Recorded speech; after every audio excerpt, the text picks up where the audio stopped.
So, yeah, so you discovered my show on Blog Talk. I'm actually not on Blog Talk anymore. In fact, I'm kind of a radio show host in distress at the moment because I was on Blog Talk. I got an invitation from Edward James Swagger, who, by the way, I noticed is also a friend of yours on Facebook, to come on Capricorn Radio.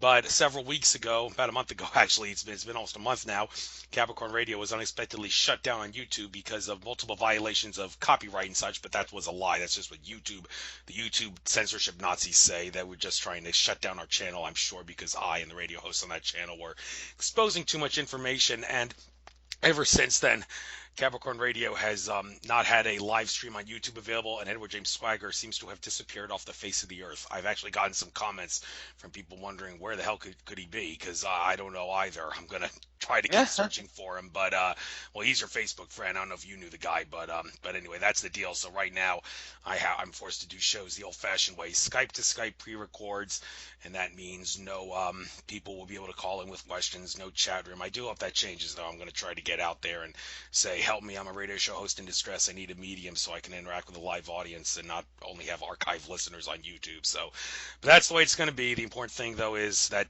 on the bright side, though, that gives me more time to ask the important questions that I want to ask my guests. And I first heard about you from that interview you did with Margo of Margo's Healing Corner, who I had as a guest on my show. She's a pretty fascinating person indeed. I listen to her talks on YouTube regularly, although I think she maybe fear-mongers a little more than she should. A lot of conspiratorial doom and gloom stuff in there. Keep in mind, I think we're on a positive timeline, so I really don't think that it's necessary for her to spend too much time talking about that as much as it would have been back in the day. But anyhow, that's where I heard about you, and I guess I'll give you the chance to introduce yourself. You have 3 links to websites on your Facebook About page that I link to, which I guess I'll use as a little bit of a guide throughout this interview. But starting off, just like Arnold Schwarzenegger. Webmatrix.net, right? What? What'd you say? The webmatrix.net? Yeah, that's your main website, isn't it? Yeah, it's actually an article I started to write back in 2014, and it just keeps being on my online notepad of of trying to understand what I got involved in myself. Okay. Well, there's also the Dream Hill Research Facility website and the Disclosure Project, this whole Stephen Greer-based website, and I'm going to assume that you're affiliated with that in some way, so I'll give you the chance to get into that. So starting off, and you can also at the beginning, a lot of guests do this, a lot of radio hosts do this at the end of their shows, but I'll do this at the beginning to give you a chance to give out your sites, your contact info, and then after you do that, tell us who is Dan Willis and what does he do, and give your life story to explain how you got into the stuff that you do in the present day and what you see for your future. So you got the floor. I take it we're not live now, and this is going to be pre-recorded? It is pre-recorded. I did say that. It's good. Skype much more relaxed, yeah. Okay, so take a chill pill. It's okay. Go ahead, you got the floor. Your life story, who you are, and what you do, and your contact info. I am Dan Willis. In 2001, I was one of 21 top secret military witnesses that testified in front of the National Press Club on May 9th. And 22 cameras in the back row. We were disclosing explosive information that was completely sanitized by the mainstream media. Since that time, I had a high interest in trying to get these technologies out, that we had the scientists within the Black Projects that could release and get us off of nuclear oil and coal that we've had for 60, 70 years now. So I became involved in, for about 10 years, going around the planet, meeting with scientists and inventors because of my technical background, to try to vet these technologies and bring them out, but they have been, effectively suppressed through national security apparatus. I've been, just researching this subject, and I used to be an ABC newsman, so I took a keen interest of why our perception has been so manipulated. It was back in 2014 that a media company out of Hollywood wanted me to write an article on media control regarding the extraterrestrial issue and why they're afraid to disclose the truth about it. Actually, when I went to Washington back in 2001, I was rather naive. I had no idea of the extensive control on this issue. And so that's what created the webmatrix.net. It's just basically my online notes of looking back over the 20th and 21st centuries of the history, the chronological sequence of events that has led up to the situation we have today, where, our education, our mainstream media, our news, our entertainment industries have all been essentially infiltrated. And a lot that we know is not true. And I think the average human on this planet does not like being lied to, especially the implications of what has been hidden from humanity on this planet. And so that's why I do these talks once in a while on a talk show like yours. Thank you for your service of getting this information out, and the alternative media, which they're desperately trying to control and manipulate, as you know. Yes, let it be known if someone says that an alternative media source is fake news, you can be sure that you can pay attention to the people who are claiming they are fake news as being the real people that are fake news. And if the fake people claiming that they're fake news are censoring it, then you can be extra sure that it's real news that they are censoring. But then again, there's people that are so asleep they'll actually buy it, which is a shame. Yeah. So it says here on your site, you are one of the Disclosure Project's top secret military witnesses that testified at the National Press Club in D.C. in 2001 in front of every major media. This is interesting. I was listening to a Stephen Greer talk that he gave on the Free Cosmos YouTube channel. That YouTube channel uploads a lot of his talks. As a matter of fact, a recent one where he talked about how what he was doing in the 90s and up until 2001, and everything was going smoothly, and then all of a sudden 9/11 happened, which it was an inside job, but that's beside the point for the purposes of this interview. The point is, it kind of acted as a thing that distracted all the attention away from the ET cover-up being exposed, and everybody was focused on 9/11, and nobody had time to listen to you guys and everyone else, because everybody was so in fear and obsessed about that. So I'm assuming you were very familiar with how things went down. So why don't we turn back the clock and why don't you tell people about your experience regarding that whole issue, and what Stephen Greer was talking about, how everything was going smoothly, and then planes, or should I say holograms of planes, hit the Twin Towers. Yeah, that's not a joke. They were holograms, and ruined everything. So tell us about that. Well, yeah, it's basically what created the Disclosure Project. Just wind back real briefly on history of how this whole thing began. What happened was not Nelson Rockefeller. Oh God, I got a mental blank. Yeah, it was one of the Lawrence Rockefeller. Yeah. I had a mental blank on the Rockefeller names. What happened was, he wanted to have disclosure, and so Clinton, during that time era, he had his CIA. Different from what Jimmy Kimmel, where he said he sent, he went on television saying, I sent my aides down there at Area 51, and there was no aliens down there. It was nothing. Well, that's not exactly what happened. He sent a CIA director to try to gain information. What's happened is, ever since Nelson Rockefeller, the name I came up with the first time, he basically restructured MJ-12 and the CIA operations during that time, because Eisenhower was trying to get plausible deniability to separate himself from the whole thing. And so we lost control of our legal constitutional government. And so what happened was, every president, after they murdered Kennedy, every president since that time has not been read into this, or at least some of them are read into it, but they basically added a loop on the whole thing. CIA directors, presidents, it doesn't matter what your rank, or you can be head of Joint Chiefs of Intelligence, you'll get lied to and denied access to this thing. So what happened was, he had a CIA director try to look into this, and the CIA director was denied access. You'd think the CIA director would have high enough security clearance. So Dr. Greer got called into a meeting because he wrote this paper about superluminal travel, and how it could work, with extraterrestrial civilizations. They were impressed by that, and so he was brought in the meeting with James Woolsey, the CIA director, and he brought a huge stack of documents, photographs, all this stuff, and the words out of the CIA director's mouth was, I know the subject's real. I'm trying to figure out why the hell I can't gain access to it.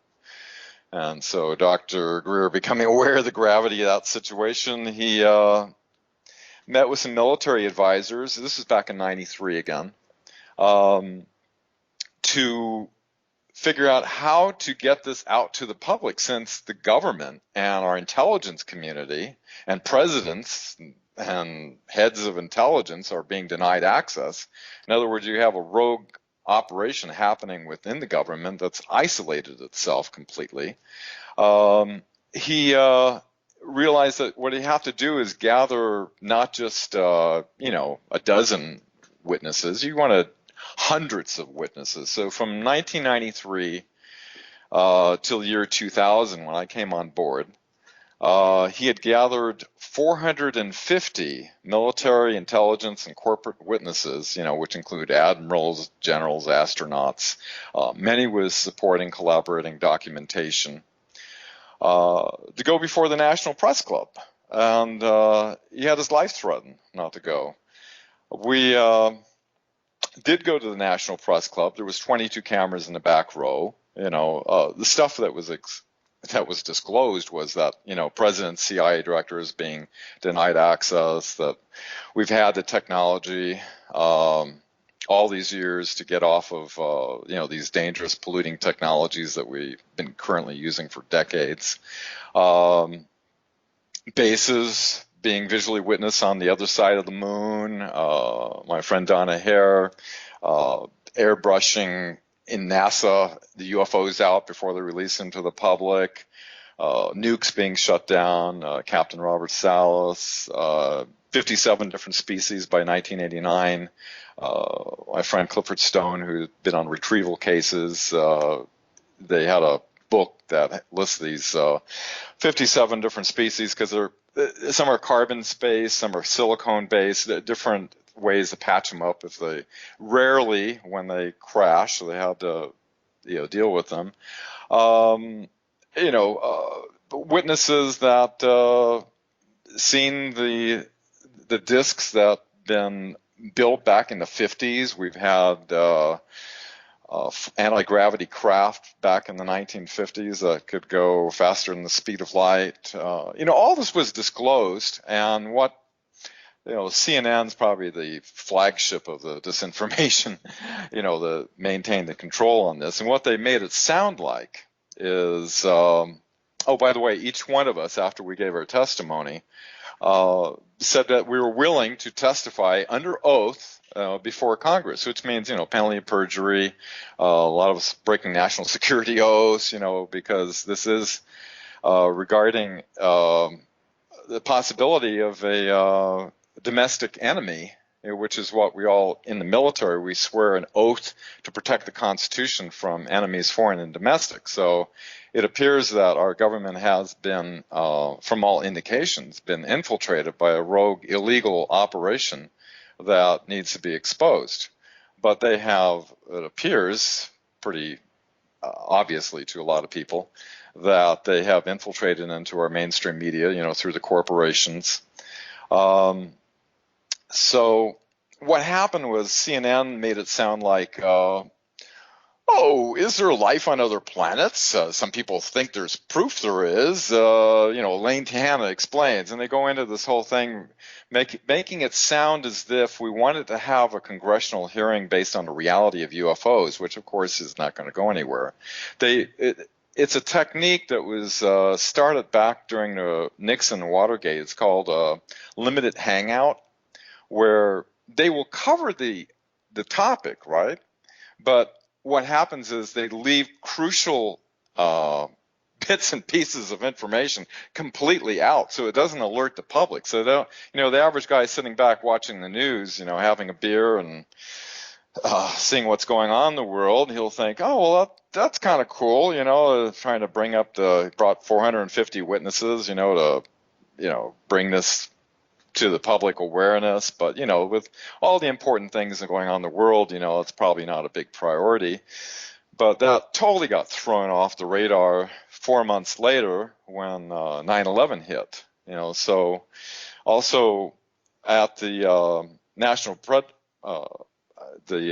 Press Club had a broadcast online. The first hour was jammed. Our sources say it came from the NSA. Somebody really didn't want the public to know what was being disclosed that day. And I know my testimony, I've seen it in about 5 or 6 different languages all over the place on the alternative media, in different countries. So thank God for the alternative media. A lot of that information's gotten out. I know Brzezinski has said, they expressed a fear that there's a global awakening happening because of the alternative media of the internet, thanks to shows like yours, Andrew. And you see all the documents with Snowden leaking, GCHQ about, the trolls, sock puppets, chills, all of it. All this billions of dollars of which Obama's made legal through the NDAA to use disinformation against the American public, besides a new propaganda act he just slipped through last Christmas, so that they can control the perception on the alternative media. But there's a lot of disinformation and quote fake news. But like what we were talking about earlier about. Like when you have like Wikileaks or all these documents coming out, what they do in the mainstream media is they focus on the personality of the person, like Julian Assange or Snowden or anything, and they focus on the personality. Or let's say with John Podesta emails, which had a lot of incriminating information, they focus on the personality, but never on the content. What is it that they're disclosing? What is it that they felt so important to risk their situation in life to get this out to the people of the world? What is the content of those emails? What's in these documents that is so that the mainstream media just purposely ignores and shifts the attention off someplace else.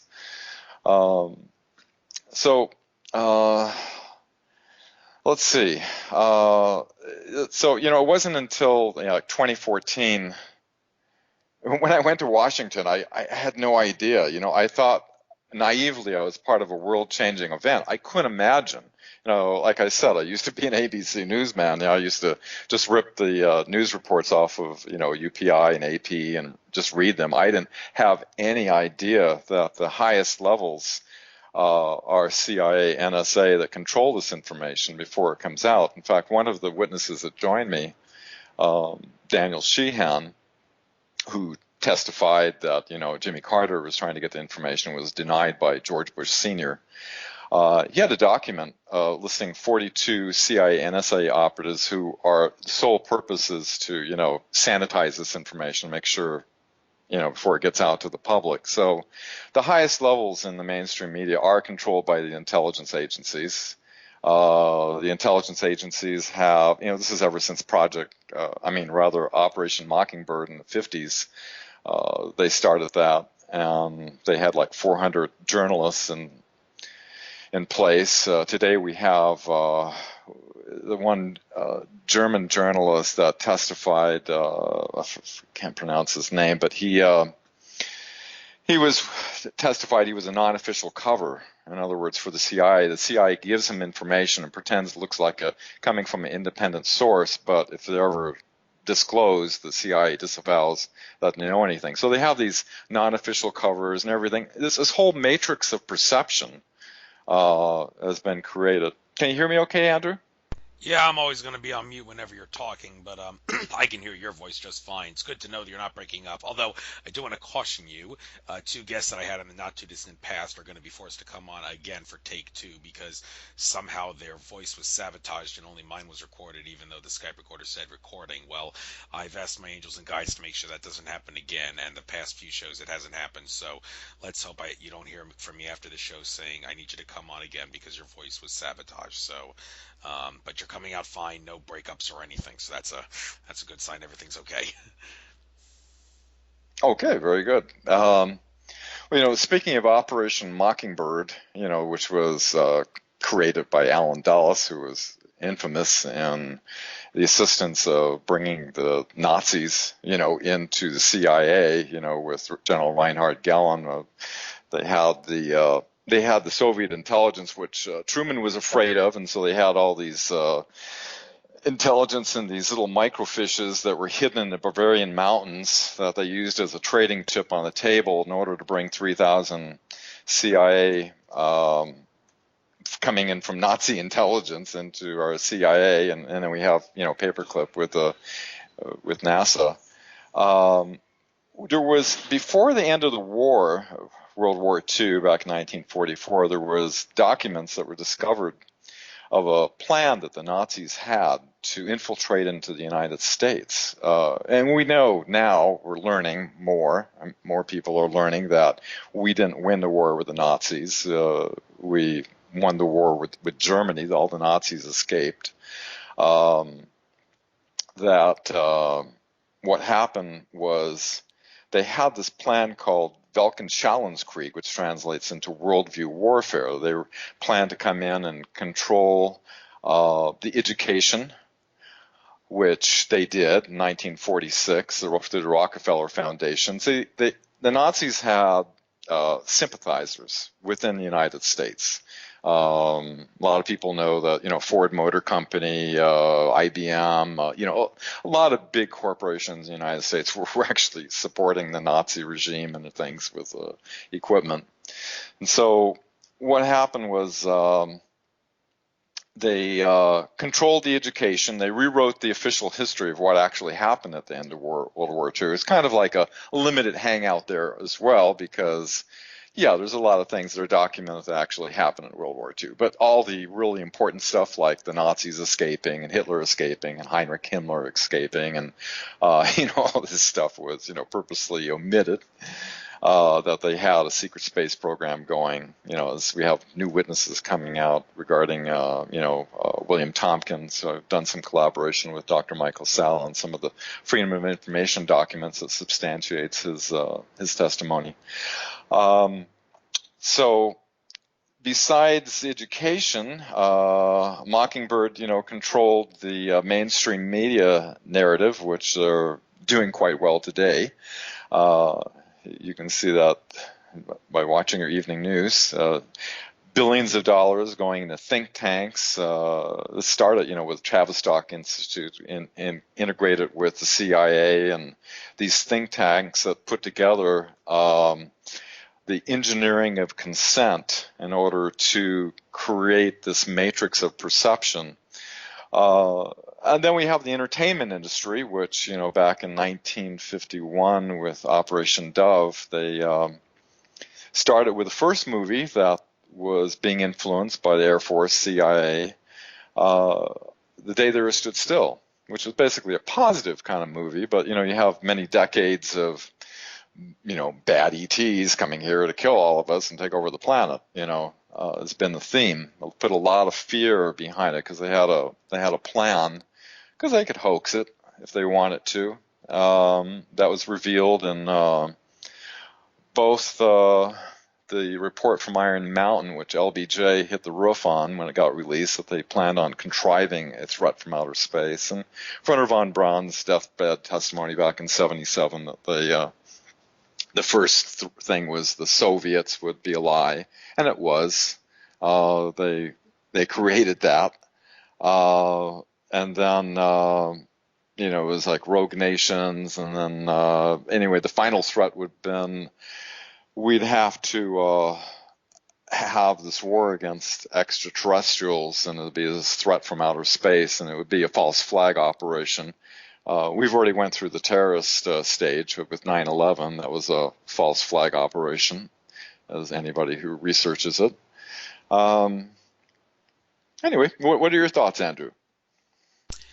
Well, I think for the purposes of this show, it may be a good idea to actually delve deeper into the history of this whole thing. And I see you thought the same thing, because you have a thing here that says timelines with very key dates. Anybody who looks at these dates can see, oh yeah, there's definitely something key about them. And I think, well, we've only got until 8:05 p.m. Eastern. I want to try to keep the show to 2 hours for the sake of all the people who have lousy attention spans. So I'm going to have to ask you to maybe do this a little bit on the fly, but make sure you get the important info out.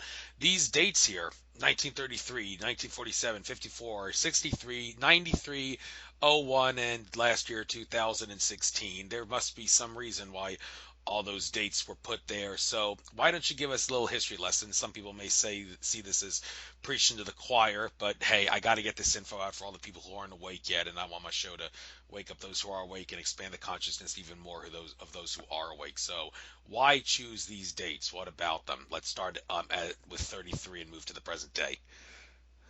Okay, well, the reason why those dates are at certain days was that, yeah, significant things happened on those dates, and I ran out of room going from from that time frame into the next. And I had to break it up on some date, and so I tried to pick dates that significant shifts were happening. I never thought of it that way, but it just happened to be the dates just happen to line up. 1933 is well, a couple of things happened. 1933, Hitler came into power. The banking elite was footing the bill for him. Along with the members there was Alan Dulles, who was very instrumental in all this stuff.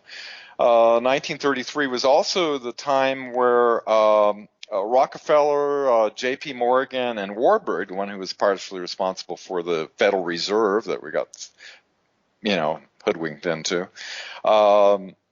they were planning on creating a fascist state here in the United States, even with death camps, to get rid of undesirables. And they figured how they do it is they brought in this two-time Congressional Medal winner, General Smedley Butler, Marine Corps general, who had everybody loved him, and so he had 500,000 troops that would whatever he said, he'd go behind it. So they thought they'd bring him into their little Nazi fold, and but he fooled them, and he basically infiltrated the plot and exposed them. And so we didn't turn into a fully fascist state back then.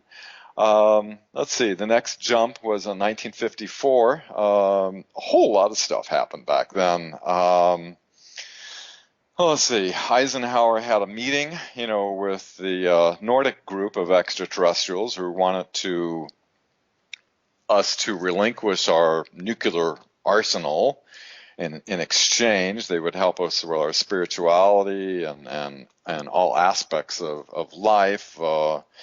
The group that took over control during Eisenhower era in 1954, one of our witnesses, General Lovekin, he was on Eisenhower's staff, and he knew that during that time that he had lost control of the corporations that were brought in to this whole thing to reverse engineer, and a lot of the corporations were tied into the whole Nazi agenda, and that what happened was they refused, but essentially they cut a deal later with another race that is somehow tied with the reptilian group, the Greys. I don't know a whole lot about that other than what I've, I don't have any direct first-hand knowledge other than what some of the other witnesses have been sharing with me. 1954 was the time when, during that time when Eisenhower lost control, when MJ-12 and CIA was restructured. They moved operations from Wright-Patterson, where they were Foreign Technology Division, over to Area 51 and the S4 facility, where they had 9 craft that were 5 were extraterrestrial, 2 were of the German Hanabu, the Nazi SS group, and the other one was the Viral Society, which was originally started in 1919, started channeling information and getting viable physics, which Dr. Schumann discovered, and they started building craft, and they were very advanced. So, the Nazis, they were way ahead of us in the 1930s, and we were like way behind. It wasn't until we were like 20 years behind. The U.S. Navy started picking it up in around the 1950s. Let's see. 1963 is next. Kennedy assassination. Oh, 1963. Yeah, that's when, they put 33rd degree Freemason, LBJ in. It's kind of interesting that Kennedy, before they murdered him, he was warning about the dangers of the secrecy and the secret societies. And it's just kind of interesting that the other non-secret society president, Lincoln, was trying to get us off of the Rothschild-controlled bank system. He was assassinated. It's kind of interesting. The Warren Commission that LBJ set up, it was all made up of 33rd degree Freemasons. LBJ was a 33rd degree. Now, if you understand the Freemasons on the Scottish Rite side, which got infiltrated back in 1776 by the Rothschild Illuminati Bavarian group, you can only go up to the 32nd degree. There's the York side, and there's the the Scottish Rite side of the Freemasons. So the York side only goes up to 32, but the Scottish Rite goes up to 33. But the 33 is an honorary degree. You can only be selected to be a 33rd degree. So you have Allen Dulles, and you had Gerald Ford, the future president, who tried to say the bullet came in from the other direction, tried to obscure the information. You have Justice Earl Warren, who is named the commission after. You have all these different people who are like high-level 33rd degree is deciding that the president was killed by a lone gunman. And Kennedy was trying to get us off the Federal Reserve System. He did I think $4 billion in United States notes to get us off of the Federal Reserve notes. He was also trying to get us out of the Vietnam War, which I didn't have to go there in combat action back in 69, 70. So what happened was, as soon as he was assassinated, LBJ immediately reversed everything and escalated the war in Vietnam, created the Gulf of Tonkin false flag event to really, push it up. Let's see, 1963. What else was going on? Okay, what's another date? Well, we might as well jump 30 years down the road to 1993. What happened? Is there any significant about that date? 1993. That's why it's on your timeline here. Why that's the time you chose to stop between 1963 and 2001. Yeah, well, 93, we talked about 93 in the fact that, that's when they started looking into why our legal government was being out of the loop, and that's what created the Disclosure Project. And then 2001 was when we did a world disclosure event that only people on alternative media were able to get the full story. You were able to get about a minute and a half or something on CNN, did a coverage on it. I put after we did the National Press Club, we decided that, the media is not going to cover it. So what Dr. Greer did was decided to go to every single major city across the United States, rent these huge halls.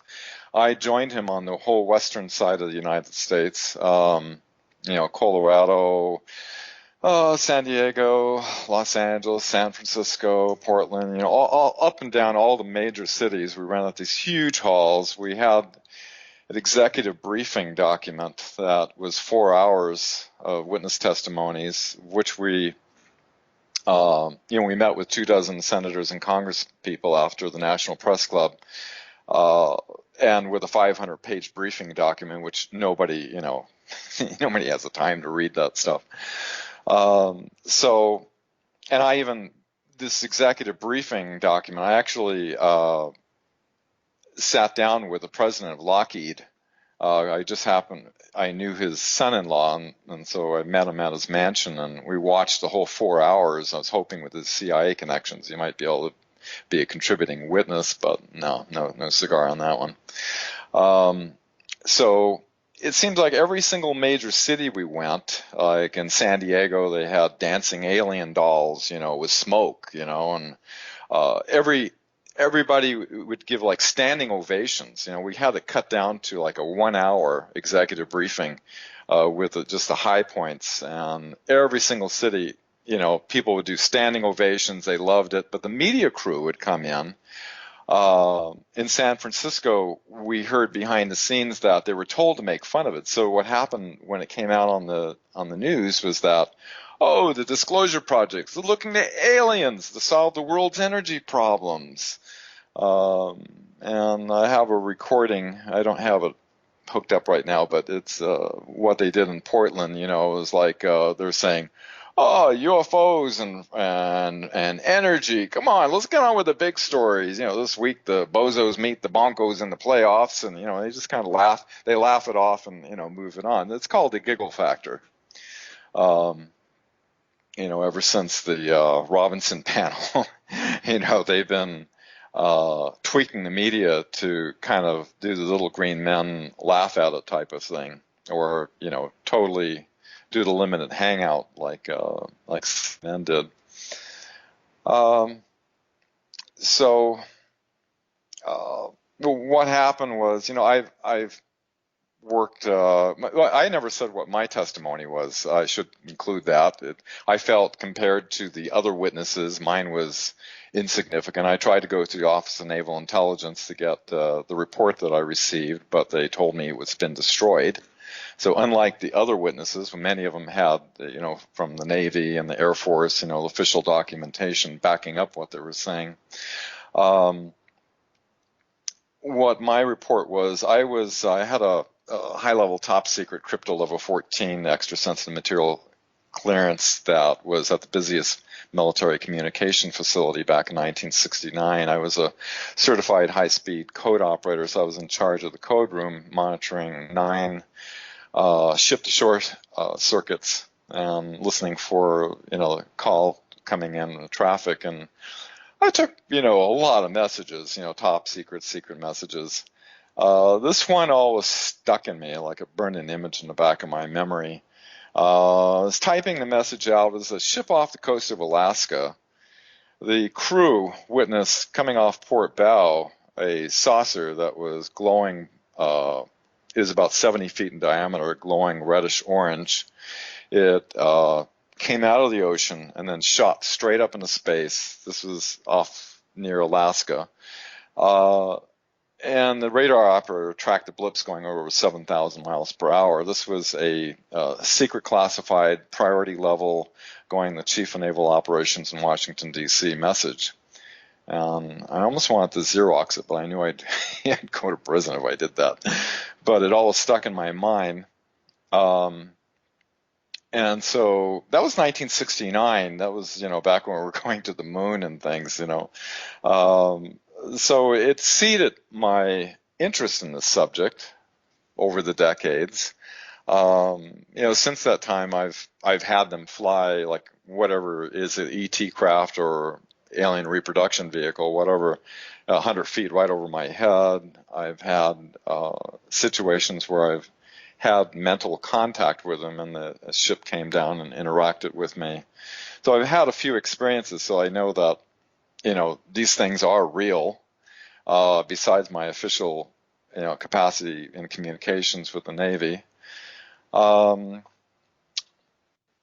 see. Yeah, what I'm most interested in is how they have been able to keep this secret from the world all this time, and implications of what, they basically have hijacked humanity. We've been 60, 70 years retarded technologically and spiritually, I guess you could say as well. Afterward, I volunteered because I worked for 13 years in Naval Electronic Engineering Center in San Diego, working on satellite communications, just about everything electronic with the Navy. And so I had a good technical background. And so I volunteered, and also I worked with IBM's head scientist who set up a laboratory regarding the interface of consciousness with matter, specifically quartz and water. And we had a full-on laboratory, electron microscopes, and all kinds of laboratory equipment that could substantiate what we were doing.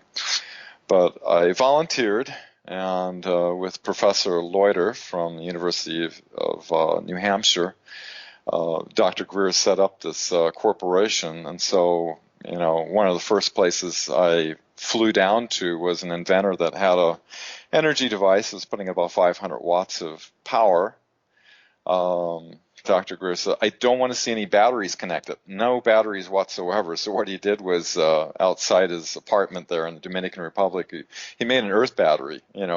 Basically it's a bunch of rods into the earth with capacitors that gives maybe a watt or so of power. And we had this tube thing that was producing 500 watts, and it was running a 300 watt light bulb, 100 watt light bulb, an oscillating fan, and a boom blaster playing Caribbean music. So when I flew down there, the second time the CIA met with him and two agents just before we got there, and I told the inventor, this works, you're dead. And so he had disassembled the entire thing. We were going to be bringing back the technology. Anyway, it's a long, crazy story. Make a long story short, I've traveled around the planet meeting with some of the big names and energy devices and some unknowns as well, trying to bring out 0 point type of energies. And what I find is, some of them were murdered. I had one brilliant inventor that wrote an entire series of books of advanced calculus of the dynamics of electron flow. Brilliant Dutch inventor. He had a little box that was producing about 140 watts of power. He was going to go to Europe to patent it, and he was found slumped over his steering wheel dead in the airport parking lot. One of our team, Professor Eugene Maloff, he was murdered for releasing some information. What happened mostly is the inventors receive what's called a national security order, which basically a gag order, which says that your invention has been deemed to be a detriment to the national security of the United States. Therefore, you cannot share this with anyone under, huge penalties. And so what this is, I researched into this, and through our national security apparatus working through the U.S. Patent Office, they have a secret program called the Sensitive Application Warning System, which means anything that's like, over unity energy, superconductivity, anti-gravity, any of the stuff that could get us off of nuclear oil or coal or do away with the stupid rocket propulsion, to overcome gravity, have inventors, thousands, 5,000-6,000 of these, that was 7 years ago at least, have been receiving these national security orders, and they can't release them. So we have to keep using things that create Fukushimas, Gulf oil spills, and the coal pollution that we had in the air, because of this control element that has infiltrated into our national security apparatus and controlling that as well. Well, since you So bring that up, do you have a solution to how we can, any ideas how we can get that national security thing, which has nothing to do with national security, out of the patent office, so these inventors will actually be able to get their stuff out into the open? I mean, is there any way to petition for that, to tell the government we know why you're got this stupid national security lie to conceal this technology, and we're sick of it. We want to get off coal, oil, and everything else. Any solution ideas specifically? I would try to find a radio show or something on alternative media and get people to talk about it and see as many people can become aware, because we really have been brought into a matrix of perception. All over, you can go to Washington and testify under oath, Andrew. You can meet with senators and congresspeople. In fact, I even put an online fax, and 30,000 faxes went into the president and senators and congresspeople, bringing this exact information to their awareness. They're representatives, right? They work for us, we the people. What I started to notice is that I've got about 90 or so of them back. I told people, look, if you get a response from the president or your representative, send it to me. I want to keep them accountable. I'm going to put them online. You can see them. I put them all online. You can see the responses on the webmatrix.net. What I noticed is I started to notice a pattern after I went through so many of them. Most of them will, thank you very much, we'll keep your views in mind if it's ever brought forth, type of thing.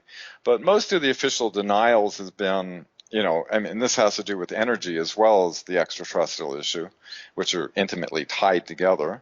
The official denials from NASA and Project Blue Book with the Air Force and stuff, you started to see that they were basically indoctrinated how to respond if this issue comes up. So the members of Congress, they pretty much all of them are out of the loop. Even most of our legal government is out of the loop. This is a rogue operation that's operating behind the scenes using things like unacknowledged special access projects, USAPs they're called, where it doesn't matter if you're the president or head of intelligence, you're lied to and denied that it even works. So it's a perfect cover, to have all these operations going on, which trillions of dollars, just before 9/11, Rumsfeld said, oh, by the way, we just lost $2.3 trillion, and then the missile or whatever hit the Pentagon just happened to hit the area where all the computers are, where the Navy was digging that information up and researching it, just ironically. So what can the average person do? That's been a question that's been going through my mind since 2001, Andrew. Our system's been compromised. You can try to contact your media, but your media is compromised. You can contact your representatives, the president, but they are basically out of the loop, and that whole system has been compromised. You can contact NASA, and that system's been compromised. So what do we have left? We have our mainstream media, we have our government. What channels do we have for change?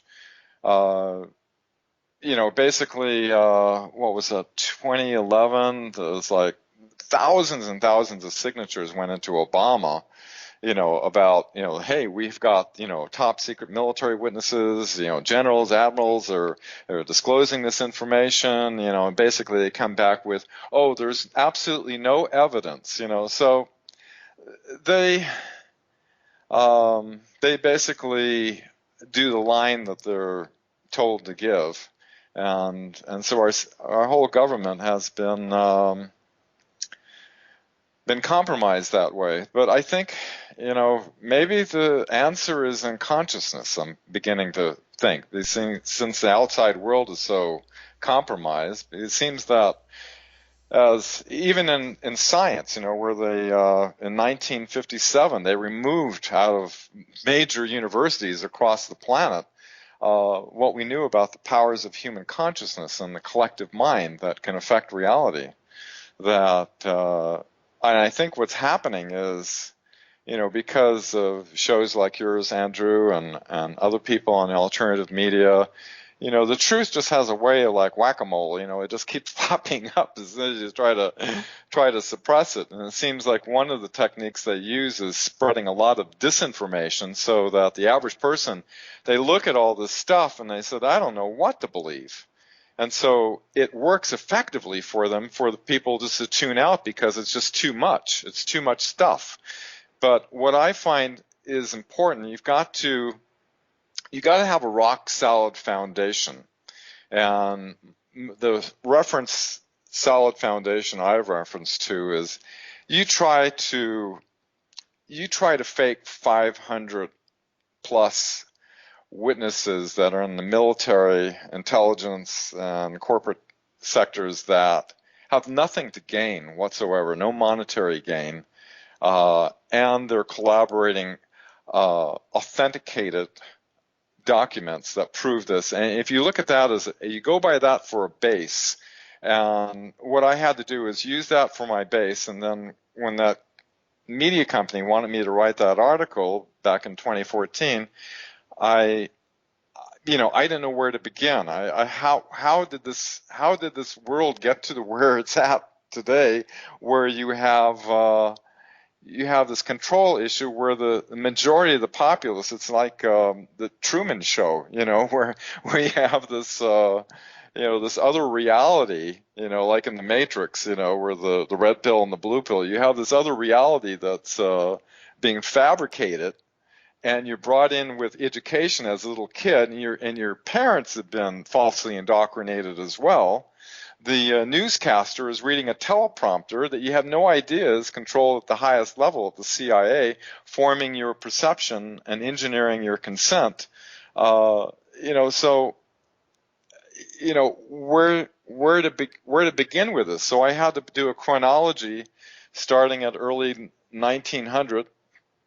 The beginning of the 20th century, and start researching and putting together things. And it's something that a lot of other researchers have gone far beyond what I've done. People like Richard Dolan and others who are heavy into this community. But, I find that everybody's got certain bits and pieces. Not everybody has all the pieces. Anybody who says they do, I wouldn't trust, I have had certain firsthand experiences that, dealing with the media. And another example is after the National Press Club, CBS had a special assignment team come down in San Diego to interview me. They interviewed me for 45 minutes, but I told them in the beginning and during that I'm not willing to do this interview unless you can guarantee I can have like this little 10-second statement, and that is that we have the scientists within these black projects that can prove we have a solution to bring non-polluting energy to get off of nuclear oil and coal, and can prove before an open congressional hearing. They promised up and down, right?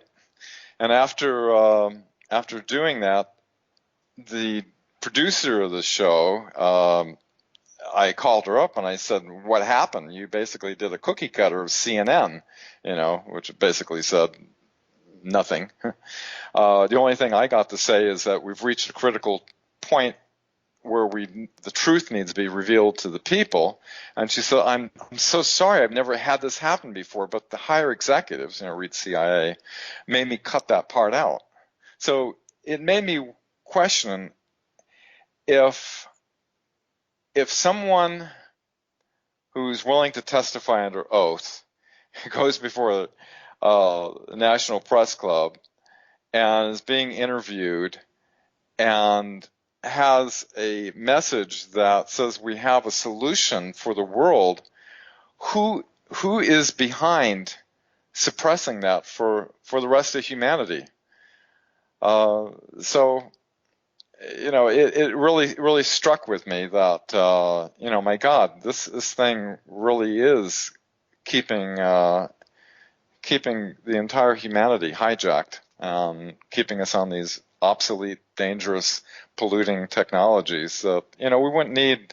We could retrofit the nuclear power plants with zero point energy. In fact, one of the WikiLeaks Podesta emails, was Edgar Mitchell, one of our witnesses, was talking about, the Vatican's awareness of the ETI and that, and about releasing the zero point energy, and things like that.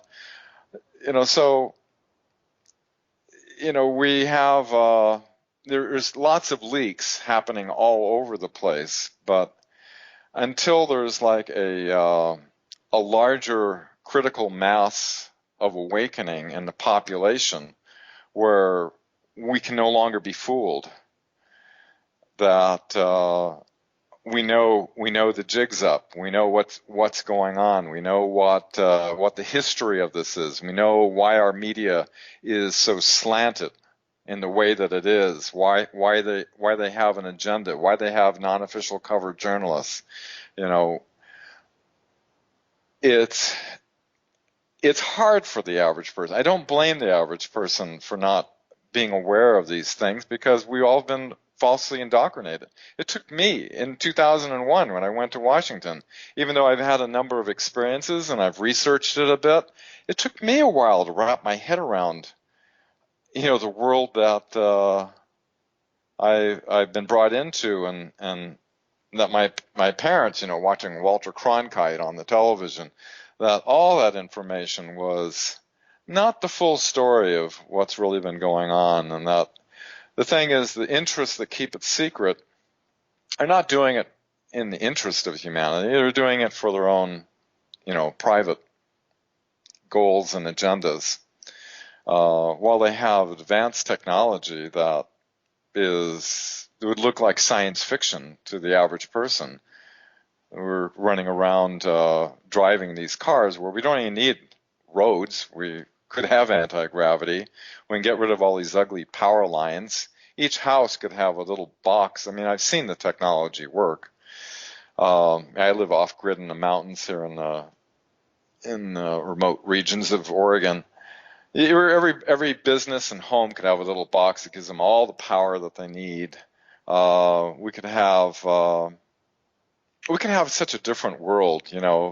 The oceans could be desalinated. They even have technologies that can remediate radiation that we have in the oceans, coming out in huge, vast amounts. I'm a radiation monitoring station out here on the West Coast with NETC.com, Nuclear Emergency Tracking Center, monitoring the radiation coming, from Fukushima. So, all of this doesn't need to be. We could have a whole different world, but the thing that's keeping it is the awareness. They control this matrix of perception. The Nazi plan worked, Velk and Shallonskrieg. They did infiltrate in.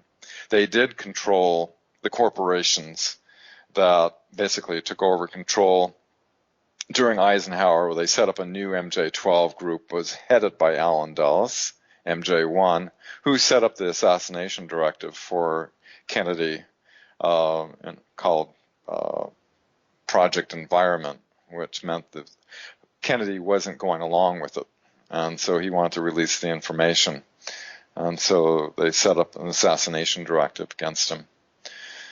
So anyway, enough long-winded.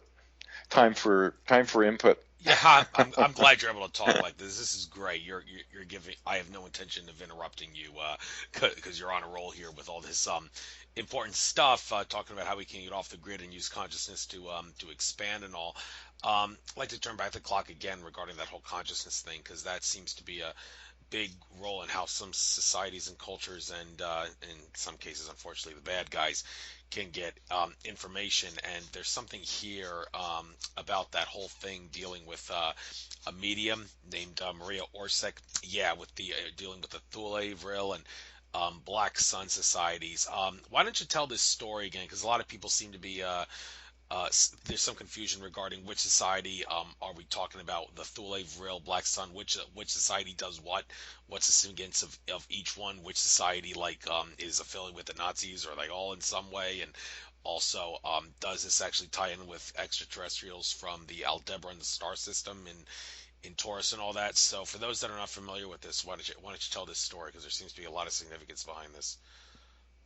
Sure. Yeah, they're all kind of intertied together. The, the virile girls of the virile with the long hair, which, by the way, they had really long hair, and they found in a test they did in Vietnam that with the Indians, Native Americans that were used as sensing things, they definitely did a government test, found out that yeah, you were more sensitive with long hair. It's almost like the hair acted as an antenna, and it's what the girls of the virile believed. So yeah, they were receiving messages in ancient Sumerian script, and they were basically a very positive, very benevolent focus. They wanted to do good things for humanity, right? And so Dr. Schumann, head of the University of Munich, he was also the one that discovered the Schumann resonance, or the Earth ionosphere cavity. I worked with Dr. Robert Beck on some of that and made some equipment and actually validated that. The CIA uses that for a mind control thing. The channeling were able to create craft that could, what they said, could warp time around it. These counter-rotational mercury plasma fields, which is kind of interesting. On my own research that I did, I found around 1944, there was 2 Nazi submarines that were sunk. One was by Norway. The other one looked like it was maybe heading down to Antarctica. One had 67 tons of mercury in sealed glass containers. In fact, it's creating an environmental problem up there in Norway. And the other one had 33 tons. That's a lot of thermometers, And then if you look, the Nazis were all about, going all over the world trying to find ancient knowledge of past civilizations. And, the ancient Vermatas of India used a mercury engine that would allow it to lift. And I sat at a bar in the Washington Hilton with one of the witnesses, mental blank, Mark McCandish. Okay. He actually was an illustrator that drew out the design of the alien reproduction vehicle and the functioning of it, and he knew I had a technical background. He went over the whole thing, but basically it had a tube in the middle which had a mercury vapor in it, and then it had a Tesla configuration around it that with its capacitors along. This thing could do faster than the speed of light. This was made back in the 1950s too, so you can imagine where they are today. So all of them used mercury. Then what happened was the Nazis, Heinrich Himmler and Hans Kammler was in charge of those projects. They started their own secret space program and pulled information from the Virile Society, but the Virile were completely benevolent, where the Nazis had a different slant on everything. Apparently, they cut a deal with as Dr. Obrith, who was the mentor of Brenner von Braun, who said, we had help from people from other worlds. Basically, from what some of the new whistleblowers are saying, is that the reptilians were able to give them some of the craft, and they were able to accelerate their program dramatically, and have these operations down. They had like 3 bases down in Antarctica, which a lot of stuff going on in Antarctica these days. They're with some of the discoveries. You have John Kerry going down there, Buzz Aldrin, the head of the Russian church, and all these different people heading down to Antarctica in the middle of election.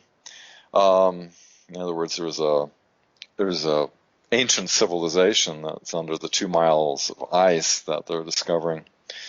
So anyway, back to the girls of the Virile. That basically started.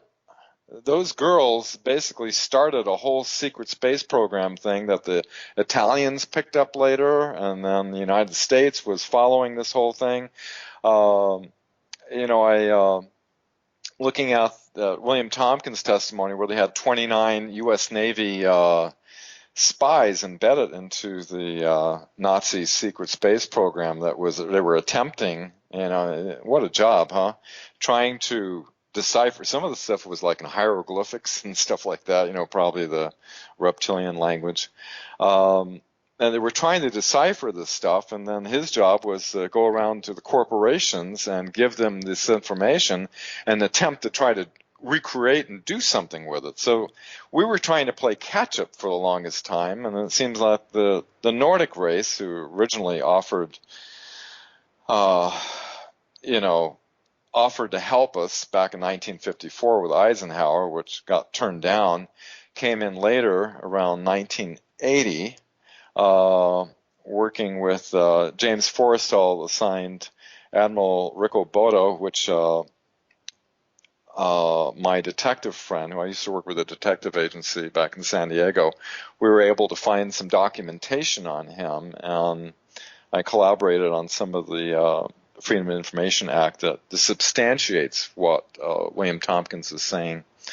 So they were playing catch up, but apparently they both have very advanced technology. And what happened after the National Press Club in 2001 inspired pot-smoking hacker over in the UK that was hacked into the Space Command and, found a list of non-terrestrial officers and all these ships that are not in the U.S. Navy fleet. In other words, he kind of revealing the secret space program that's going on, which Bush wanted to put him away for 70-some years or something, basically life in prison. They really ticked them off. It also inspired Dr. Michael Salla, who was a university professor, that he had an interest in UFOs, and because of that, they fired him. But now he's doing incredible research. I'm just reading his latest book on the Nordics and the U.S. Navy alliance that was created, trying to piece together more and more. It seems like the more you dig into this, Andrew, it's like a big puzzle.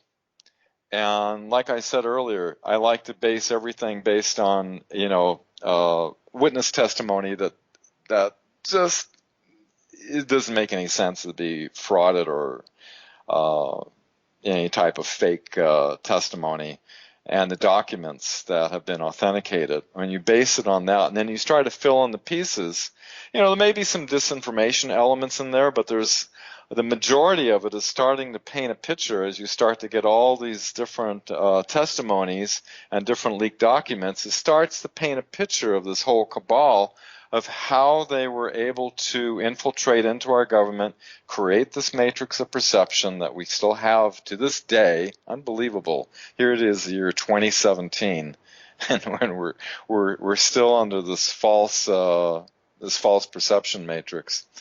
And how it's been operating, and the mechanisms at place, and how they were able to keep control of this issue.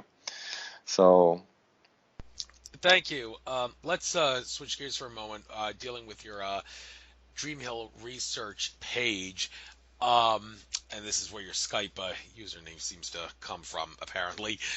You touched on this earlier, this whole thing involving courts, but I'd like to dive into it in greater detail, because it seems like whenever you're dealing with crystals, when in doubt, just use quartz. It seems like a general motto. Of course, it may not be the best crystal for certain things, but regardless of whatever you're trying to accomplish, quartz is one of those that'll get you from point A to point B, maybe not in the best ways, some other of its crystalline cousins in the rock family, but still it'll help out. But specifically, what is it that you do with quartz? And while we're into this, why don't we get into the whole sacred geometry area, because this is where this seems to be an area where sacred geometry touches in pyramids and all the other tree of life too, I see here, and all the other fascinating shapes.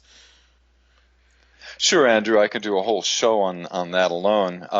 For my lab notes on that, you can go to Marcel Vogel, VOGEL.org, and all the lab notes and everything are there. That would be the webmatrix.net and marcelvogel.org are probably the two best sites to refer to. what happened, this whole thing happened with, I had a ET experience, it's a high-speed download with a large cranium being with very loving and a kundalini of millions of volts going through my hands and feet trying to raise my frequency up or something to give this download. And basically it was a download of the relationship of geometry and consciousness. Anyway, I'll make a long story short. I tried afterward. I didn't have any idea. I never took geometry in school or anything. And what the being was conveying to me, I started grabbing every book I could on the subject. And then I started, oh my God, just like what it projected the sphere in space. And as I looked at it, like a 6-pointed star configuration occurred, and then another geometry within that one, another one into that one, and it went into infinity and turned back into the perfect sphere. And basically the being was conveying that, at the particular, each one of us in totality and actuality is a perfect sphere, but we're resonating in consciousness at a particular level, which we can become aware of the sub-levels, but not the high levels, and through love, we initiate into the higher levels. Anyway, I'm trying to put into words something I'm still trying to decipher to this day. But I heard about Dr. Vogel's work, and after I went through all these books and I started seeing everything was collaborating exactly what this being was conveying, and it seemed like one of the keys to understanding this matrix is the structure within the crystalline matrix of quartz crystals, which, it's just clear rock, right? Nothing special. Except, you have cultures all around the planet that have the similar attributes that don't even interact with each other over decades and millennia of time. And so what happened was Dr. Vogel got into this strange field. He was the one that developed the blue and red phosphors for color television, liquid crystals, magnetic coatings for hard drives. He had 240 patents or something like that. An incredible genius mind. I went up to see him, and well, I guess I'll rewind it back a little bit. He got into this because he had to give a creativity course to a bunch of engineers at IBM, 35 of them. And he read about, in Fate magazine, about Cleve Baxter, who was a CIA polygraph expert. And, he had a script chart recorder hooked onto the plant. People would come into the room and nothing happened. This one person trashed the plants out. And then he comes, and the other people would come in, nothing happened. That one person that trashed the plants, it would squiggle, right? It's like recognizing the energy or something. So he read that, and he just crumpled it up and threw it in the trash, and he thought, this is total garbage. And he thought, oh, this would be good for creativity, And so he set up a split leaf philodendron in his lab and hooked up a script chart. And he went to burn the leaf. And as he burned the leaf, the chart squiggled. And then he said, as soon as the thought formed in his mind to burn the leaf, as soon as the thought formed, it squiggled. He said that squiggle changed his life. I'll make a long story short, but essentially a woman said, you should try this crystal, and he thought this is another more weird woo-woo stuff. By the way, he went from 7 miles away. He was able, with a colleague in his laboratory, to tuned into the plant and was make it squiggle.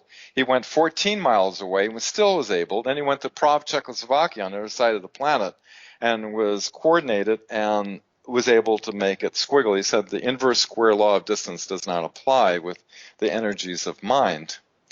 So he had this crystal, and he was practicing breathing with pranayama yoga, working with the plants, and so he could focus his intention and thought. And there was a worker at IBM that he was able to heal with a crystal, and so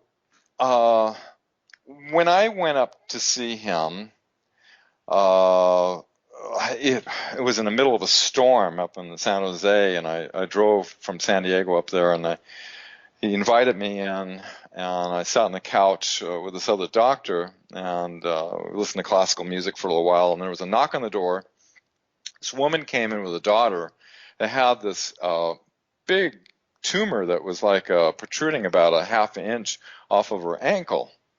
And she heard that he was working with some medical doctors in the San Francisco Bay Area with cutting these crystals, that he had this vision of cutting it in a way that he found that the crystal, as it grows naturally, with the magnetic fields and everything, will take on a particular form, which is, has a 52-degree angle, just like the Great Pyramid in Egypt, which relates to the golden mean, sacred geometry and everything. So as I was sitting watching this, he did the procedure using his breath, and I swear, and this doctor witnessed it as well, and it made a huge impression on me. He was actually able to physically dematerialize the tumor right in front of us. And so I went to the mines in Arkansas. I brought back thousands of crystals and helped him. And he invited me to be a research associate at the laboratory. I helped procure some of the equipment and things. Electron microscope was given to him by IBM. He assembled it. In fact, we were measuring, remember the Billy Myers case? I was there. I handled the metals and crystal samples from the Palladians that we were looking in the electron microscope and seeing that it was some kind of cold fusion process that couldn't normally be occurred. But anyway, back to the relationship of quartz and water with consciousness, and specifically quartz. With quartz, you have a hexagonal structure, right? And it terminates into a 52-degree angle. What he found is that if he cuts it in a dipyramidal form that he got into a dream, like many great inventors like Tesla and whatnot, what it would do is act like a laser. A laser, how it operates is you have like two mirrors. One's 100% reflective, one's 99%. You have like a ruby crystal or so in the middle, and with a photon flash, you excite it. The energy oscillates and bounces back and forth between the two mirrors. The 1% that is not being reflected is then that beam of light that you see in a normal laser that has the strength in order to cut through steel. So what he found is that the intention and thought, connected. He found that the breath was interconnected with a multidimensional interface of information output and input. In other words, when you breathe in, you bring energy into your body, and it's modulated according to your consciousness. And as you exhale, your intention and everything is being modulated as you exhale. And so he found that he could cohere thought. He cut one as a gift for me, and I used it about 200 times. Had amazing success with people in all kinds of different situations. One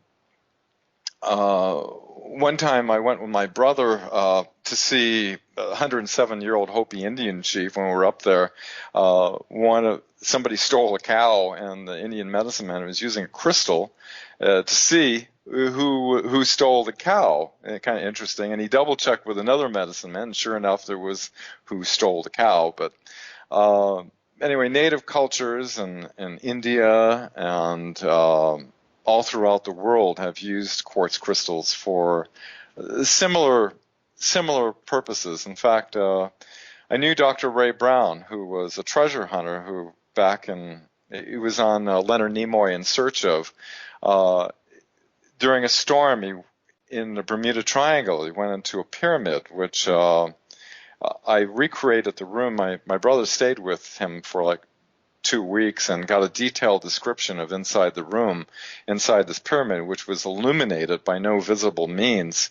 It was a room that in the middle of the room was a pedestal with these hands holding this about the size of a tennis ball, quartz sphere with these unusual triangles within the center of it, with a golden rod coming down from the middle with a ruby-tipped crystal, and it looked like it was been burned, like incredible energy. Surrounding this pedestal was 7 chairs, one higher than the other, as though it had a consciousness interface between that and the entire huge pyramid structure. But you can see at marcelvogel.org, did my best with my Photoshop skills, and the description of the room, tried to recreate it. Though it seems in ancient times they understood this interface of consciousness and geometry to a far greater degree. One of the we were able to, with a spectrophotometer, be able to pulse our thought, and we can measure the valence bands change around 4,000 angstroms. We're able to change the water tension. All the lab notes are up there on all those details. One thing I thought was kind of interesting. We're trying to make some money, with this technology. How do you make some money with this? There was a winery in Northern California that had this rot gut wine, and so what Dr. Vogel did was work with this winery and was able to take the vibrational essence of a much finer finished wine, and with 7 right-hand turns of this, I think he used stainless steel on this one, around the crystal, it changed the structuring of the rot gut wine and made thousands of gallons into a California award-winning wine. But what are you going to do? Put this wine's been crystal structured, so you couldn't really make money with that one. But what I found interesting with water, when Dr. Emoto's work, we were working with this stuff way before Dr. Emoto. What we found is that there's intermolecular bonding angles of what you call fractional harmonics that were coupling with each other between quartz and water. Just about everything is made up of water. So the angles within quartz are around 52 degrees, and the angles within waters, I'm making this very simple, they come out at about 26.5 and 104 degrees. In other words, half and twice that of 52 degrees. So there's some type of interface that has to do with the angular resonance. And this was substantiated in a project I worked with him on, a camera that we imported from England that was developed back in the 1950s called the Delaware camera. This was patented by the European Patent Office. This camera stood about 5 feet tall. You could take a drop of blood or some type of witness. It was basically a radionic type of instrument. Delaware was able to make tens of thousands of photographs where you could take a drop of blood, take a photograph of a woman that's like 100 miles away, and see the pregnancy in her. And this radionic instrument, I studied this technology for some time before I got involved, had the ability to go backwards and forwards in the time. It had a time spiral. You can see the pictures of this instrument, and it was patented by the European Patent Office as well. But basically, the tuning dials on this instrument basically cause the instrument to come into resonance, which essentially proves that the universe is holographic. In other words, you have a drop of blood from somebody, that represents that whole person, because in every part of everybody is every part of everybody. It's like you cannot affect one part of the hologram without affecting every other part of the hologram, which leads me to believe that this global awakening that Brzezinski's afraid of, our collective mind is kind of like each one of us is like a fractal aspect of a larger collective mind. And as more of us, just by talking with you, Andrew, on the show and just discussing these things, it has an effect to the global collective mind. Every person, depending on their thoughts and intentions, has an effect to this co-creative collective reality that all of us are experiencing. This instrument that we worked on that was able to function, proves that it is holographic in nature, the reality that we experience.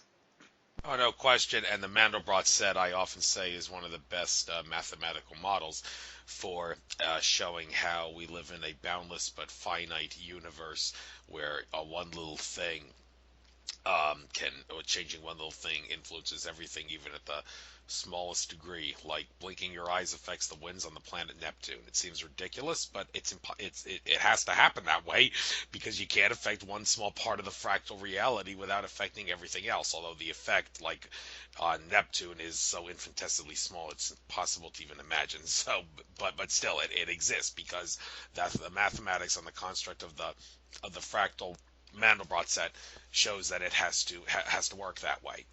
So, you wanted to say something on that? Oh, I was just saying, and because of this, because each one of us, each one of the listeners that are listening, has this power of creativity within in us. You know, Marcel used to say, "We're made in the image and likeness of God, therefore we create," and it seems very, very true. We're very creative, but what what I was inspired after going to Washington and seeing that, you know, all channels have been compromised. I wrote an article called "Imagine This," and if you go to thewebmatrix.net and click on "Imagine This," what it does is it takes you through an imaginary or premonition of the future of the history of Earth and how this cabal has infiltrated in and controlled it, but through the alternative media, an awareness has spread, and soon everyone was affected on this whole thing, and the whole thing turned around.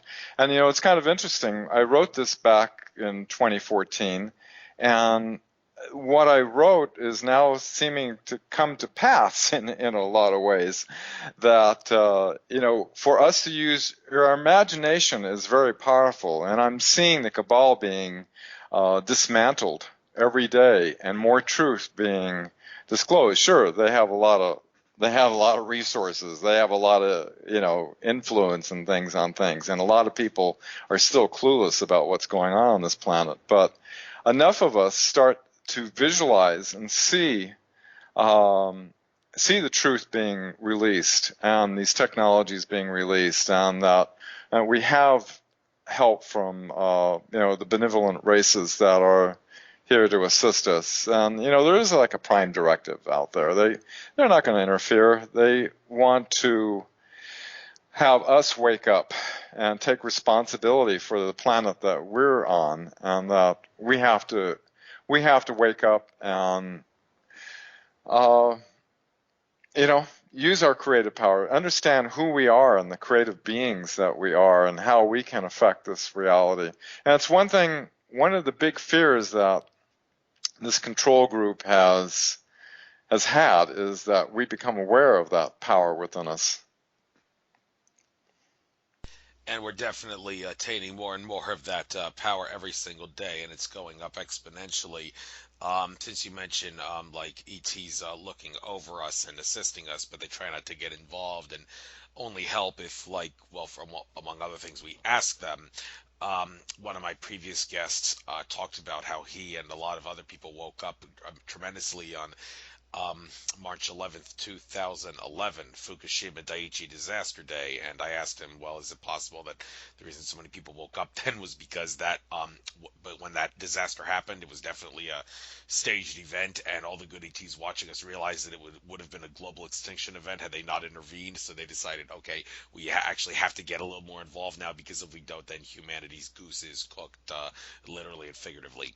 So, I bring that up because I seem to recall Margo, who interviewed you, one thing that I've been kind of critical with her, even though I love listening to her, one thing that she talks about that kind of upsets me is that she seems to have a very gloom and doom attitude towards Fukushima, which is understandable, but for the reason I just said, because the ETs decided, okay, we're going to help humanity, make sure that this isn't global extinction, we're not going to let it get much, much worse, we're going to intervene. She doesn't really have to talk about it in such a negative way, but the extent to which you believe ETs are intervening, because it says here in this little bio I um, read about you that Margo wrote in her video with her interview with you. You've talked about your experiences with other dimensional beings and your UFO sightings and spiritual awakening. I don't think you've really talked about this so much in this interview.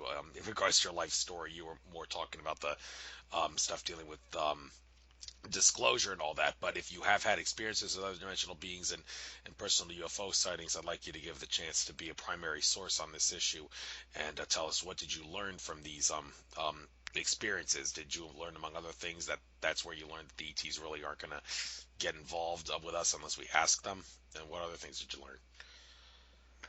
Andrew, very limited on that. What I experienced one time, I was up in the mountains with a girlfriend, and we went off the beaten path, and it was at night, and I was out gathering some firewood, and I felt out of the sky. It felt like, like, you ever feel like somebody's looking at you, or like very intensely, or some type of, it was like clear, maybe from the planet Vulcan, right? Clear logical thought. It was like this clarity of thought was like so intensely just coming out of the sky. It was so intense that I actually raised my hand out to the sky where I felt it was coming from, and I said, "Is there somebody out there?" Just like that. And one of the stars came down and was starting to scintillate different colors, beautiful colors, and it was bobbing up and down as saying yes. And I was like, whoa, I called a girlfriend over and I said, do you see what I'm seeing? And she all of a sudden got really, really nervous, and she felt like, I'm not ready for this. She was afraid they were going to come down. I kind of wanted to take it further, but they can sense if there's fear. I've been on a number of CSETI expeditions with Dr. Greer, and I've seen them. We hit them with lasers, and they flash back. And one time up in Crestone, there was a lightning storm. We're way on top of this mountain up in Colorado, and the lightning was way in the background. Every time the lightning would go, everybody had these magnetometers, and the magnetometers would go, a lightning strike would happen, and the electromagnetic pulse coming off of that would go boop, like that. And then time would be quiet for a long time, and then a lightning strike would happen, and they go bloop. And then what happened is they all started going bloop, bloop, bloop, bloop, bloop, bloop, like that. And unfortunately, my friend Jordan Peace, who runs the Architects of the New Paradigm Conference, which I'll be there later this month in Ashland, meeting with Nassim Haramein, who I shared my geometric experience with him, the ET interaction at a secret meeting we had with a bunch of scientists and inventors back in 2001. And he said, yeah, that's it. That's the structure. He kind of gave me some confirmation. A blue ship came down, and I was inside the truck talking to Jordan when, when sitting out there hours, freezing to death, mosquito bitten and everything. And then, of course, the one moment, I missed that one. But like I said, when I was going up to, actually was on the trip going up to see the Hopi land, where I was driving for hours, and my brother was in the back, and I just pulled over the side of the road. It was at night on coming out of Gila Bend, going up the road up to Prescott, I think it was. What happened was he was out stretching. I was just sitting behind the driver's seat, and my door flies open. He yanks me out on the road and saying, look, look, look, look, look, look, look, look, look, like that. And he's pointing upward. He must have seen it when it was coming, and it went like about 100. It must have been about 50 feet in diameter, about 100 feet above us. It was whitish with a greenish hue to it. Is the only way I could describe it. And as it went over, it just went zip into the right angle turn. I noticed that the sky had filled with like geometric patterns. Kind of interesting after that. And then many, many years later, I was reading where there was research done where the brain, when it's exposed to an intense magnetic field, will create geometric images, geometric patterns. So I know that, the magnetic field coming off of these things, whether it was ET or us, in the secret space program, are enormous. But, other than that one experience, which was more of a elusive out of body type of thing, but it was like I was aware and in my body at the same time. It was like a past life regression that went totally another direction completely with this being. And I never had an experience like that felt like millions of volts going through my hands and my feet, witnessing this whole thing. But other than that, I'm not like a ET channeler or, have any specific information or anything like that. Most of my stuff is just hard, cold fact from, military witnesses and stuff, but, I've delved into the realms that other people, don't always go into, which is the whole consciousness interaction part. But obviously they do interact with your thoughts. And hey, I recommend everybody, put a message out there that, hey guys, give us a hand down here, help us however you can, because I think the putting that intention out, it has an effect. Oh yeah, it does. Simply, the intent has your intent behind what you intend to do. That plays a big role in what the result's going to be. Like one example that I discuss often when dealing with this is like trying to expose the bad guys and all that. Some would say, oh, you don't want to talk about them because you're going to give them power if you talk about them. But I always stress, no, if your intent is to put a stop to their agenda when you're talking about them, then you're definitely not going to be giving them any power. It all has to do with intent. And I did notice something else here on your timeline page. This was actually prior to 1930. I just want to agree with you, Andrew, that we can't have transformation unless we have awareness. No question. And what is awareness? Well, consciousness is the awareness of being aware. There's really no better definition one can give to explain what consciousness is, the awareness of being aware. But switching gears, something prior to 1933, I kind of didn't notice this about your page. The home page actually has everything prior to 1933, and then after that you go to each respective pages, each date thing. But prior to that, I'd like to turn back the clock to 1921 here. You're talking about the Tavistock Institute. This is something that seems to have some influence in the present day, specifically when you're talking about mind control, propaganda, and social manipulation. But the mind control thing, that's very, very key, because mind control plays a big role in society, and it's not one of those things that you can easily notice. You can't tell if someone did something because they're under mind control. For example, Fritz Springmeier, when I interviewed him, he's very big on this trauma-based mind control thing. Talked about how a lot of the players in the NFL and the NHL, football and hockey, they're actually under trauma-based mind control, and that's used to rig the games. And you'd have no way of knowing if a player did a stupid play, or a coach called a stupid play because they just did it themselves, or mind control did it. But a lot of this can be taken back to the Tavistock Institute. So I don't think you actually mentioned this one single time in any of your prior spiels in the beginning of this interview. So why don't you take a little bit of time now to talk about this and how it specifically plays a role in the present day, almost 100 years later. Oh yeah, it was intimately tied into the CIA with, it started way back with Edward Bernays, and who was the nephew of Sigmund Freud. So you have all these psychological people that, even the 1938 War of the Worlds broadcast was funded by Rockefeller.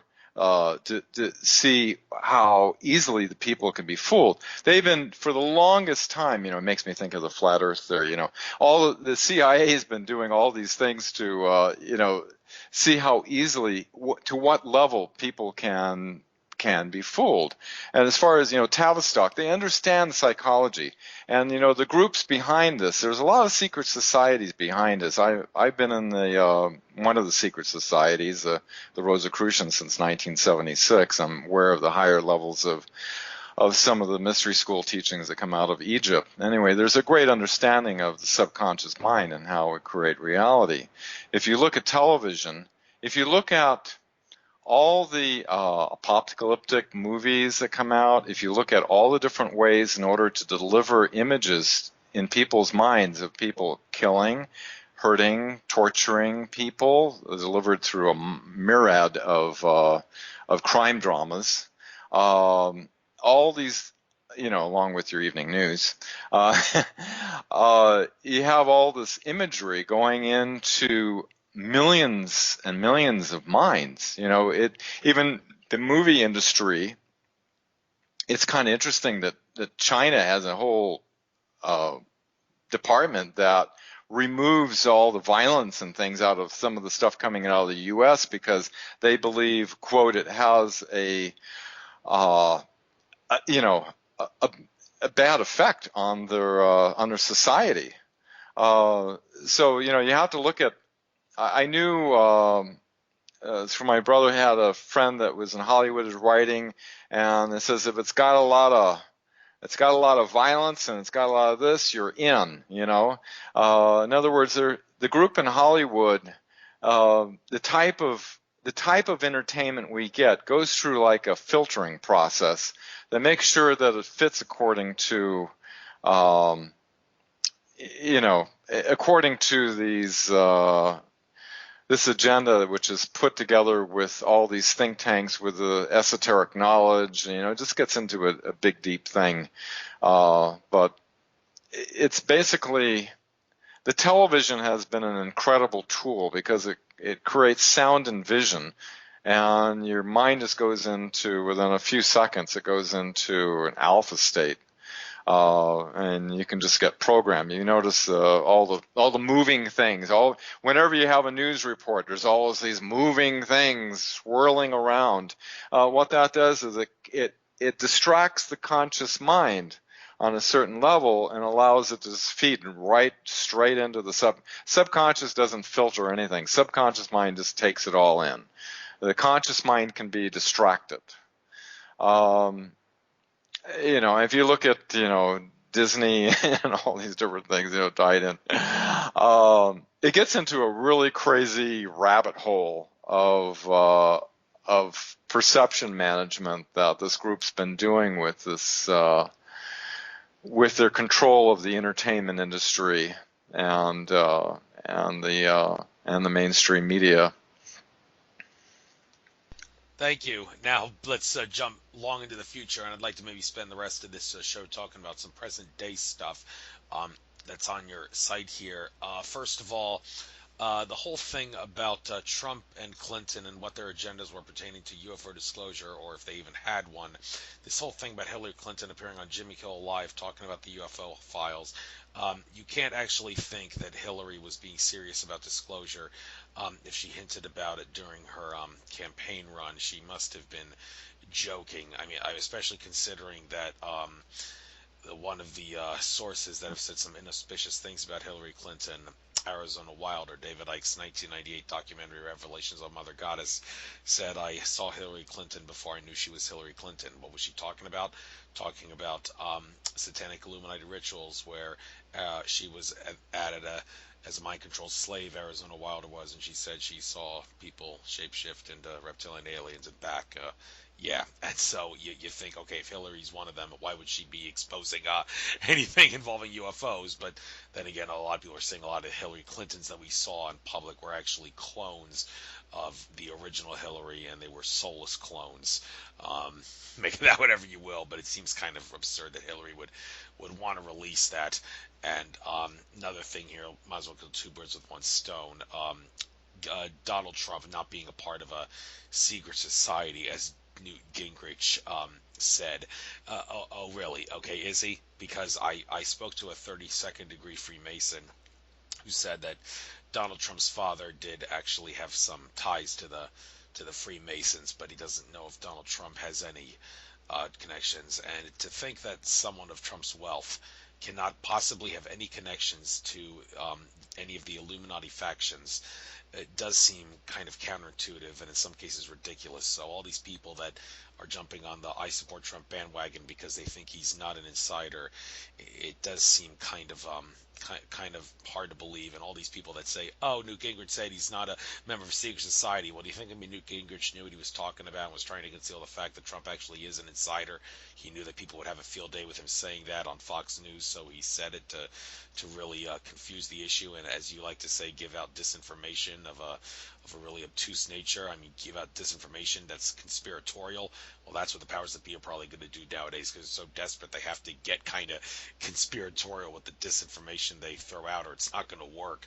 So, what do you have to say about that? Do you really think Hillary Clinton would expose this, and do you think Donald Trump is or is not a secret society member? Yeah, really. Yeah, that shocked the hell out of me. It's like a mainstream media, saying, "Oh, well, he hasn't been initiated. He's not a member of the secret society." To have a high level person like Newt Gingrich, say that is like it could be a double spin, like you were saying, like, "Oh, cool, he's cool. Okay, he's not a member, so let's get on board with that one." Yeah, anything's possible. Rabbit hole goes deep on this stuff, and I wouldn't put anything past anything. I don't have any inside information on that, of course, but there is, they do seed. They do seed the population out there, like Jimmy Kimmel, like we have Bill Clinton, and then you had Hillary on there, and then just recently George W. Bush was on there, and they all basically kind of, Jimmy Kimmel always jumps on the UFO topic, and it kind of like seeds it out there, right, every time.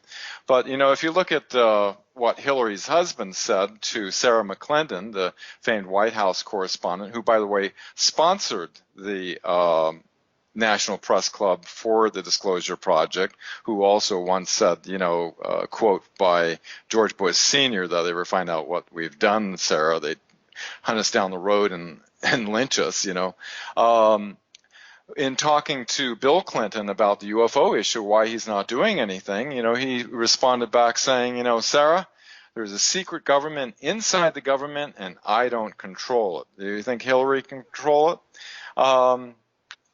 When you consider that Hillary was the choice of the Bilderberg group, which, by the way, one of the things we forgot back in 1954 was started by Prince Bernhard of the Netherlands, former Nazi SS officer, if that tells you anything. Ever since 1954, when Eisenhower lost control of our legal constitutional government, they've been having yearly meetings every single year. And only the elite, people like Google and Facebook and, all the mainstream media, and all the movers and pushers of the world, they all go there, and they picked Hillary as being their choice. So that kind of swayed me a bit. But Trump is a mixed bag. I like a lot of things he's doing. As far as, got us out of the TPP and, I think, we, as a country, we should have, borders, and we should be concerned about, look what's happened to Sweden, of which the mainstream media is definitely, not talking about. So, there's a lot of things, but then again, in his inauguration speech, he did hint about technologies being released in his speech, in kind of indirectly. So I don't know what he knows or who's working with him, but I do know that there is good people within our military intelligence, the CIA, NSA. There are some people refer to them as white hats, and there are people who are assets for the cabal that do whatever the cabal tells them to. So my hope is that the white hats will work with him and guide with him and help do what's necessary to dismantle the cabal and all the cabal members like George Soros and the rest of them. I personally, regarding this issue, would like to see Trump supporters and Trump critics have face-to-face debates to try to set the record straight on Trump's agenda.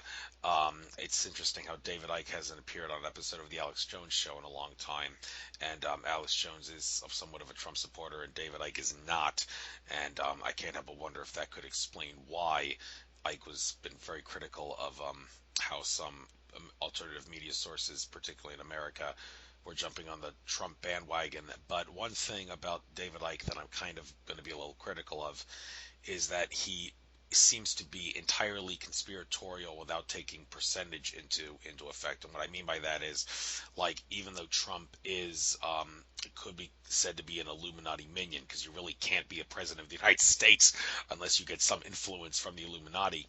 The thing is, the percentage of Illuminati influence that he's receiving is much, much smaller, I'm sure, than the percentage that Barack Obama and George Bush and the other presidents before them got, and that goes double for Vladimir Putin. It's interesting. I did recent interview with Melissa Fike, metaphysical geek, asking her, okay, so is Vladimir Putin? He's got to have some Illuminati influence behind him, but he seems to be doing a lot of good things that run counter to the Illuminati's agenda.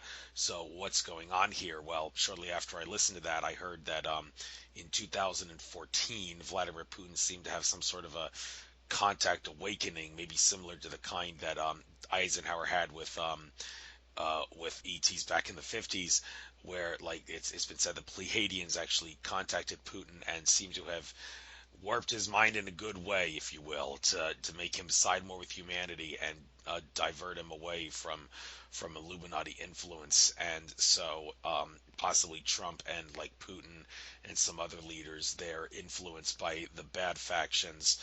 And there's more than one faction of Illuminati, and those factions of the Illuminati do duke it out against each other like gangs, but they're still not on our side, regardless of the fact that they're not with each other. So we got to be concerned about all those factions. But regardless of what factions are controlling Trump, Putin, the influence is nowhere near as big as it was. And I think the influence can only go down.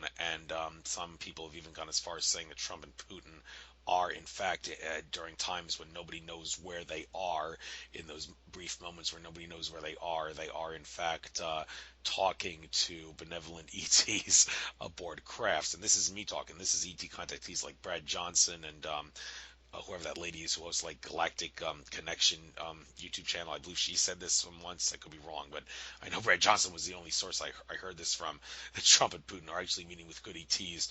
So that raises a whole can of worms, like, okay, so the few factions, Illuminati factions, that are controlling Trump and Putin, why aren't they trying to prevent them from meeting those ETs? Or have they really lost that much power that they actually cannot interfere whenever Trump and Putin are doing good things for humanity? Now, I'm just throwing these questions out to help make sense of what's going on in the world today, but I'm thinking maybe you, since you've got some, like, military ET UFO connections, you can help me make sense of this. So in, like, the final 8 minutes of showtime here, why don't you help us make sense of this whole thing, like the extent or lack thereof that the good factions and the bad factions are controlling world leaders now, particularly Trump and Putin? Well, it's a sea of disinformation out there, and you've got to be able to sort through it. But the indicators are, from working with Dr. Michael Salla and Tompkins, and some of what Corey Good is coming out with, which a lot of his testimony collaborates with Good. That's the only reason I give Good credibility, is because it matches so much with what Tompkins is saying. And there's, like, two other secret space program whistleblowers too that have come out in the 21st century. But it does appear that there is people aligning with, there seems to be two major, I'm sure there's like thousands of races out there, going on, but there seems to be like a Nordic alliance, which could be that Putin connected up with, because he did have his crosshairs on the Illuminati, and then you have the reptilian agenda, which wants to control and enslave humanity and have the New World Order and all the boys at the Bohemian Grove and the rest of it, which it was kind of like the satanic pedophile energy and all the rest of the stuff on the other side. And the other side's wanting to liberate humanity and free us from the lies and assist mankind. So, I have no direct information on that, but there does appear to be indicators that there's sort of like the U.S. Navy has aligned with the Nordics, and they have their secret space program to counterbalance the reptilian, Nazi, Illuminati, whatever you want to call it, other side.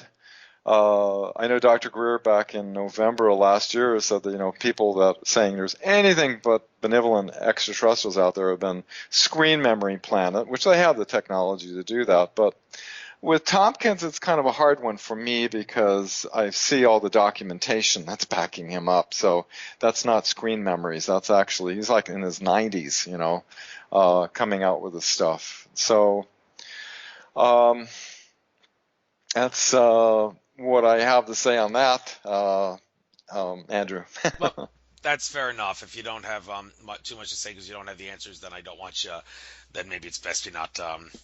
Well, you're welcome to do whatever you want on my show in regards to saying what you want, but maybe it's best you not just blab out something that could be disinformation and you're not aware that it's disinformation. I'm not going to BS you. Okay, so that's good. That's good. But what else do I have here on this page? Oh yeah. Maybe in this last 5 minutes or so, we can talk about these emails here. You mentioned the Podesta emails. I'm looking at some of these, and it seems kind of little inauspicious what I'm seeing here. That Edgar Mitchell, who seems before he passed away, may his soul rest in peace. He was talking about a lot of things that the powers that be would not want someone talking about, specifically someone who worked for NASA and as an astronaut. And this guy, according to these emails, Edgar Mitchell, he was like communicating with Hillary Clinton and Podesta. What in the world would why in the world would Hillary Clinton and Podesta want to talk to Edgar Mitchell when he has up until his death been siding with all the factions who are freedom fighters and want to expose bad guys' agenda? It seems a little counterintuitive. Could you perhaps make sense of what was going on there? Well, the WikiLeaks that I saw basically Edgar Mitchell talking to John Podesta, which heavily in bed with Hillary, but not directly to Hillary, and what he's what as you can see in the email, he's basically saying that our benevolent races out there, and that they want to release this technology to the world. And it's kind of interesting that the Vatican is aware of this. There was a 1952 top secret MJ12 report talking about the Vatican's awareness, and they're trying to have containment on the issue. It was that Pope Francis Spellman they had a plan in case it ever got out of control, War Plan 4P. The Vatican's been aware of the extraterrestrial intelligence for a long time being here, and you notice they're kind of positioning themselves as well for disclosure coming up. So yeah, there's a lot of revealing things in those emails. There's thousands and thousands of emails, but that the mainstream media won't touch. They'll just talk about the people who are releasing them, and not talk about the content. So. Well, yeah. But with that being said, though, you did work for ABC, and you realize just how much of a joke journalism is. You basically write what you're told, and if you do otherwise, you lose your job. But there do seem to be, every so often, a diamond in the rough journalist comes along who's willing to expose stuff that the government or the powers that be don't want people to know. Two cases that come to mind are, NSA cases. Thomas Drake with that reporter from the Baltimore Sun who revealed information that Thomas Drake realized, I can't get this out going through all the legal channels of government. I have to go to the press. So he went to the press, and this reporter at the Baltimore Sun exposed it in the Baltimore Sun paper, which is, many would say, a mainstream media paper. And also Edward Snowden with The Guardian. The Guardian is a mainstream media paper, and yet Glenn Greenwald decided to be a diamond in the rough journalist who was willing to get that stuff out there for people to see. Well, how do you find these diamond in the rough journalists, and how can we get more of these non-diamond in the rough journalists to act like Glenn Greenwald and the reporter at the Baltimore Sun who helped Tom Drake out? Any ideas and solutions in this regard? Though they're few and far between, like the producer on the CBS interview that did me that said, "Oh, I'm sorry, the higher executives made me cut that out."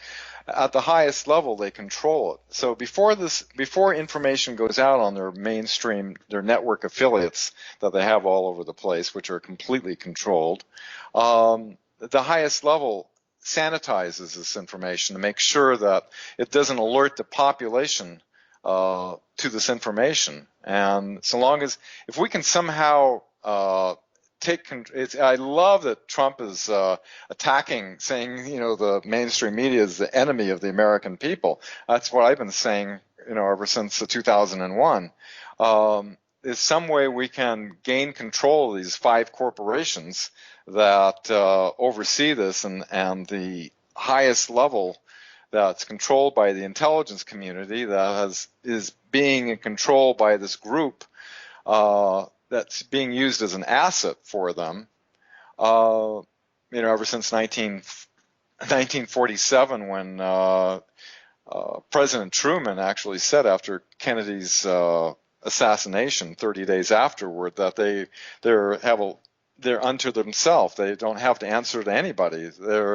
They do whatever they want. We have this situation where people can't penetrate this control structure, and only through, I think, mass awareness that can, like I said, you can go to Washington willing to testify under oath, you can try to go on mainstream media, you can write a book, you can be on talk shows.